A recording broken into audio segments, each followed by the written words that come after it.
प्रधानमंत्री मोदी इंडोनेशिया पहुंचे। जकार्ता में आसियान शिखर सम्मेलन में लेंगे हिस्सा। जकार्ता हवाई अड्डे पर भारतीय प्रवासियों ने किया पीएम मोदी का जोरदार स्वागत। पीएम का स्वागत करने के लिए उमड़ी भीड़। जकार्ता में प्रवासी भारतीयों ने होटल रिट्ज कार्ल्टन में किया पीएम मोदी का स्वागत। मोदी मोदी के नारों से गूंजा होटल। जकार्ता पहुंचने के बाद पीएम मोदी ने ट्वीट कर जानकारी दी। कहा, जकार्ता पहुंच गया हूं। आसियान से संबंधित बैठकों और विभिन्न नेताओं के साथ काम करने के लिए उत्सुक हूं। G20 की बैठक से पहले मंत्रियों को पीएम मोदी की सलाह। वीआईपी कल्चर से दूर रहने की नसीहत। ब्रिटेन के पीएम ऋषि सुनक ने पीएम मोदी की तारीफ की। कहा, पीएम मोदी का नेतृत्व शानदार। बाइडेन के भारत दौरे को लेकर अमेरिकी एनएसए का बयान। कहा, भारत पहुंचेंगे राष्ट्रपति बाइडेन। शुक्रवार को पीएम मोदी और राष्ट्रपति जो बाइडेन के बीच द्विपक्षीय बैठक। व्हाइट हाउस के प्रेस सचिव कैरेन जीन पियरे ने बाइडेन की कोरोना रिपोर्ट की जानकारी दी। कहा, बाइडेन को नहीं है लक्षण, उनकी रिपोर्ट भी नेगेटिव आई है। व्हाइट हाउस के प्रेस सचिव कैरेन जीन पियरे ने पीएम मोदी की सराहना की। कहा, भारत सफलतापूर्वक करेगा G20 की मेजबानी। G20 के मद्देनजर देश की सर्वोच्च न्यायालय को भी लाइटों के साथ सजाया गया।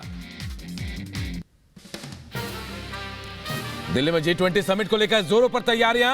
धौला कुआं के पास जीजीआर पॉइंट से ट्राई कलर के फव्वारे के साथ इसे सजाया गया है। G20 समिट के मेहमानों के लिए खास तैयारियां। चांदी और सोने के बर्तन पर परोसा जाएगा खाना। केंद्रीय मंत्री प्रहलाद पटेल ने देश में हो रहे G20 समिट पर भारत की संस्कृति पर गर्व बताया। कहा, पीएम की अध्यक्षता में हमने दुनिया को जो अवधारणा दी थी वो भारत की संस्कृति की अवधारणा है। भारत G20 की अध्यक्षता कर रहा है, जो उस कार्यक्रम की सफलता है। हम गर्व से कहते हैं कि हम दुनिया के मेहमानों के सम्मान के लिए तत्पर हैं और ये सबसे सफल कार्यक्रम है। G20 शिखर सम्मेलन में WHO के क्षेत्रीय निदेशक डॉक्टर पूनम क्षेत्रपाल ने भी भारत का धन्यवाद किया। ब्रिटेन में खालिस्तानी आतंक पर बोले पीएम ऋषि सुनक। कहा, ब्रिटेन में किसी भी तरह के उग्रवाद को मंजूर नहीं किया जाएगा। G20 समिट से पहले दिल्ली में नाइजीरिया भारत राष्ट्रपति गोलमेज सम्मेलन और व्यापार सम्मेलन का आयोजन। G20 समिट को लेकर अभेद किले में तब्दील राजधानी कनॉट प्लेस में दिल्ली पुलिस ने किया फ्लैग मार्च। ड्रोन के जरिए दिल्ली पर चप्पे चप्पे पर नजर रखी जा रही है। दिल्ली पुलिस समेत बड़ी संख्या में फोर्स सुरक्षा में तैनात। G20 समिट की सुरक्षा को लेकर दिल्ली पुलिस ने आंसू गैस के गोलों के साथ रिहर्सल किया। समिट के दौरान किसी घटना को काबू करने के दौरान आंसू गैस के गोले के इस्तेमाल को लेकर पुलिस सतर्क। G20 समिट में देश दुनिया के तमाम बड़े मेहमान आ रहे हैं, इसे लेकर राजधानी में सुरक्षा चाक चौबंद। G20 शिखर सम्मेलन के लिए दिल्ली सज कर तैयार। दिल्ली के तमाम सड़कें इमारतें रंग बिरंगी रोशनी से नहलाई। G20 की तैयारियों पर बोले केंद्रीय मंत्री बोली मीनाक्षी लेखी। कहा, दिल्ली के बेहतरी के लिए सब एकजुट होकर दे रहे हैं योगदान। बद्रीनाथ धाम में श्री कृष्ण जन्माष्टमी मनाई गई, दिखा अद्भुत नजारा। केरल के तिरुवनंतपुरम में श्री कृष्ण जन्माष्टमी के मौके पर निकाली गई रंगारंग शोभा यात्रा। कृष्ण जन्माष्टमी के मौके पर मथुरा में उमड़ी श्रद्धालुओं की भीड़। मथुरा के साथ साथ वृंदावन नगरी भी दुल्हन की तरह सजी। मथुरा पुलिस ने शहर को 6 सेक्टर और 33 जोन में बांटा। मथुरा जेल की कैदियों की बनाई पोशाक पहनेंगे बांके बिहारी। कारीगर मंत्री धर्मवीर प्रजापति ने वैदिक मंत्रोच्चार के साथ ठाकुर जी को सौंपी पोशाक।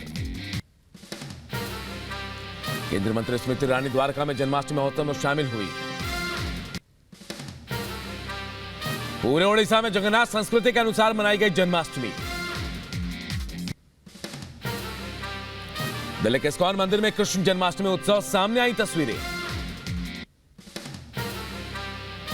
उधमपुर में भी श्री कृष्ण जन्माष्टमी धूमधाम से मनाई गई। इस्कॉन टेंपल को जबरदस्त तरीके से सजाया गया। मुंबई के इस्कॉन मंदिर गिरगांव चौपाटी में मनाई गई जन्माष्टमी, तस्वीरें सामने आई हैं।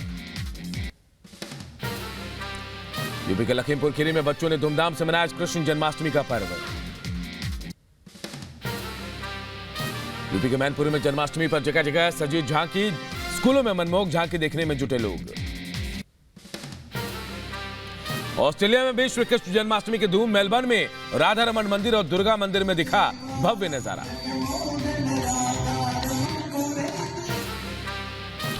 संघ प्रमुख मोहन भागवत ने आरक्षण का समर्थन किया, कहा जब तक समाज में भेदभाव है तब तक आरक्षण होगा। तो हम लोग प्रतिवर्ष 15 अगस्त 26 जनवरी को जहां है वहां फ्लैग होइस्टिंग करते हैं। यहां पर एक कैंपस ऋषिबाग में है, एक महल में है, दोनों जगह फ्लैग होइस्टिंग होता है। अखंड भारत के लक्ष्य को लेकर सवाल पर बोले मोहन भागवत, कहा आप अगर अखंड भारत के लिए उकसाएंगे तो आपके बूढ़े होने से पहले आपको दिखेगा। भारत देश को अपने अखंड भारत के रूप में कब तक देख लेंगे? कब तक मैं नहीं बता सकता ना, वो ग्रह ज्योतिष वगैरह देखना पड़ेगा। लेकिन ये बताता हूं कि आप अगर उसको करने जाएंगे तो आपके बूढ़े होने के पहले से आपको दिखेगा।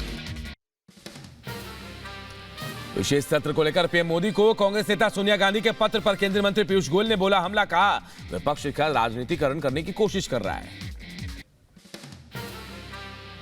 बहुत ही दुख की बात है कि श्रीमती सोनिया गांधी जी, कांग्रेस पार्टी और विपक्ष ने इसको भी राजनीतिक विवादों में डालने की कोशिश की है। एक राष्ट्र एक चुनाव को लेकर मुख्य निर्वाचन आयुक्त राजीव कुमार ने चुनाव आयोग को बताया तैयार, कहा आयोग संवैधानिक प्रावधानों के अनुसार चुनाव कराने के लिए तैयार है।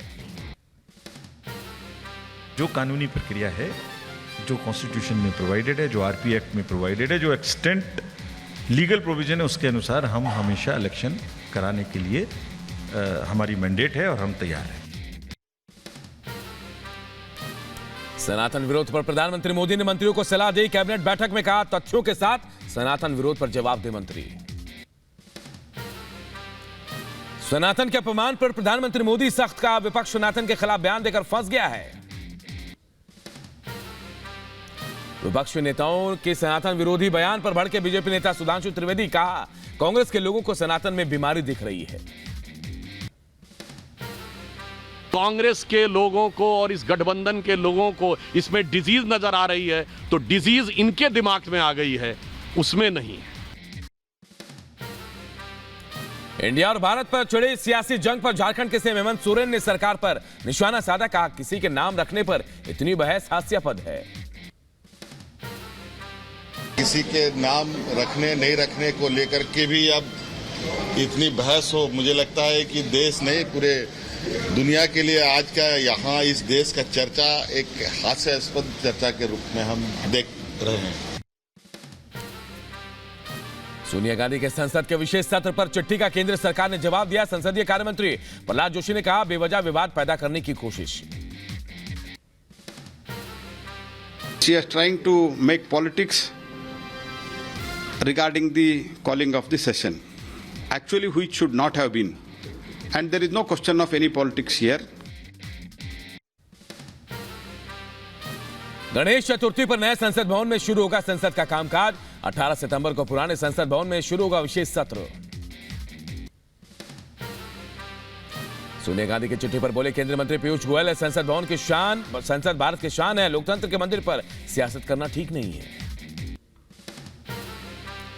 देश के भारत नाम पर घमासान जारी, विपक्ष के सवालों पर बीजेपी का पलटवार। मुख्तार अब्बास नकवी बोले हमारे संस्कारों की आत्मा है भारत।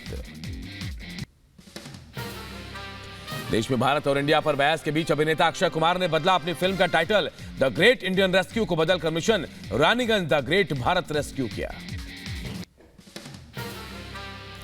मणिपुर के फोगाक चाओ में कर्फ्यू का उल्लंघन करने पर सुरक्षा बलों ने आंसू गैस के गोले चलाए।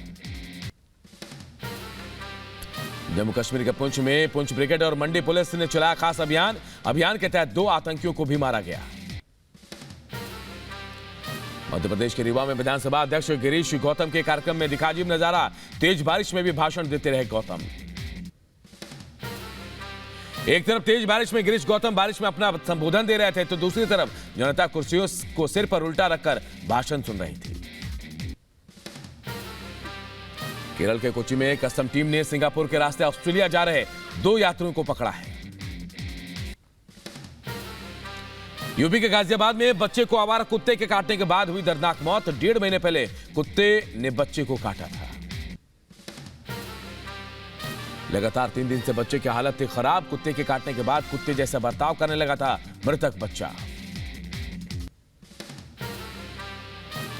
पीड़ित परिवार ने उनके घर के बाहर खाना देने वाली महिला समेत 4 के खिलाफ मामला दर्ज कराया। पुलिस मामले की छानबीन में जुटी। अहम बात है, जो सबसे इम्पोर्टेंट बात है कि जो मृत्यु होती हैं उसमें 30 से लेकर 60% बच्चे होते हैं जो 15 साल से कम उम्र के होते हैं। तो कहीं ना कहीं ये रैबीज एक बड़ी समस्या है। कुत्ता काटना एक जोखिम हो गया है। पाकिस्तान से भारत आई सीमा आयता जन्माष्टमी को लेकर देखिए उत्साहित। बॉर्डर पार वाली एक और प्रेम कहानी आई सामने। अब बांग्लादेश की हबीबा ने भी भारत में शरण ली है। बांग्लादेश से हबीबा राजस्थान के रोशन के लिए आई है भारत। गुंडा के बिसुही नदी में मिला लापता युवक का शव। महोबा में पुलिया के नीचे बरामद हुआ वृद्ध महिला का शव। बरेली में लड़के ने शादी करने से किया इनकार तो प्रेमिका ने फांसी लगाकर जान दे दी। यूपी के मेरठ में मानवता को शर्मसार करने वाली तस्वीरें सामने आई है। ठेले पर बेटे का शव लेकर दर-दर भटक रही है महिला। यूपी के बांदा में महिला और उसके 3 बेटों पर लाठी डंडों से हमला। खेत में मवेशी जाने को लेकर विवाद हुआ था। यूपी के गोंडा में बिसुही नदी में तैरता मिला लापता युवक का शव। यूपी के झांसी में मोट झील के पास तैरता मिला युवक का शव। यूपी के गोंडा में कोतवाली गेट के पास आवारा जानवरों का आतंक। यूपी के महोबा में युवती से छेड़छाड़ का विरोध करना पड़ गया महंगा। छेड़छाड़ के आरोपी ने युवती के भाई को पीटा। यूपी के मिर्जापुर में बीच सड़क पर सभासद के पति के पिटाई। सभासद के पति ने सरकारी स्कूल के शौचालय में ताला लगाने पर जताया था विरोध। यूपी के मैनपुरी में अवैध कब्जे पर रेलवे ने चलाया बुलडोजर। बरेली में घर के छत पर चढ़ा सांड। सांड में जमकर उत्पात भी मचाया। बड़वानी में पिंजरे में कैद हुआ तेंदुआ। पिछले कई दिनों से तेंदुए से परेशान थे किसान। बदायूं में तेज रफ्तार बाइक ने साइकिल को पीछे से मारी टक्कर। साइकिल सवार 2 किशोर समेत 3 लोग घायल। तमिलनाडु में रफ्तार ने ली 6 लोगों की जान। राजस्थान के उदयपुर में एक स्कूल में जन्माष्टमी कार्यक्रम के दौरान हादसे में 2 छात्राओं की मौत। जम्मू के रामबन में अचानक आग का गोला बना ट्रक। जम्मू श्रीनगर हाईवे पर अचानक लगी आग। बिहार के दरभंगा में नाव पलटने से 3 बच्चों समेत 5 लोगों की मौत। काशी के तर्ज पर अयोध्या में भी पर्यटक लेंगे जटायु क्रूज का मजा। यूपी के पर्यटन मंत्री जयवीर सिंह 8 सितंबर को करेंगे अयोध्या का दौरा। अयोध्या में करेंगे जटायु क्रूज का लोकार्पण। एमपी के बड़वानी में तमिलनाडु के सीएम के बेटे उदयनिधि के खिलाफ प्रदर्शन। एफआईआर दर्ज करने की मांग। ग्रीस में बाढ़ का कहर। ग्रीस के वेलोस में बाढ़ के चलते ढह गया पुल। ग्रीस के वेलोस में भारी बारिश के कारण सड़कें हुई पानी से लबालब। ग्रीस के पेलियन जिले में मिलेगा शहर में भारी बारिश के कारण भीषण बाढ़। हैरान करने वाली तस्वीरें भी सामने आई। ग्रीस के एथेंस में मोनास्टिराकी मेट्रो स्टेशन पूरी तरह से पानी में डूबा। ग्रीस के कोलोनाकी में मेट्रो स्टेशन के बाहर अचानक आई बाढ़। कई लोग बाढ़ में फंसे। ब्राजील के कई शहरों में चक्रवात के चलते बाढ़ जैसे हालात। इजराइल के जाफा गेट में चाकूबाजी की घटना सामने आई। फिलिस्तीनी हमले में 2 नागरिक घायल हुए हैं। और वहीं के दिन को चिन्हित करने के लिए तेहरान में रैली का आयोजन। रैली में बड़ी संख्या में लोग हुए शामिल। पूर्वी यूक्रेनी शहर में रूस की तरफ से गोलीबारी में कम से कम 16 लोगों की मौत।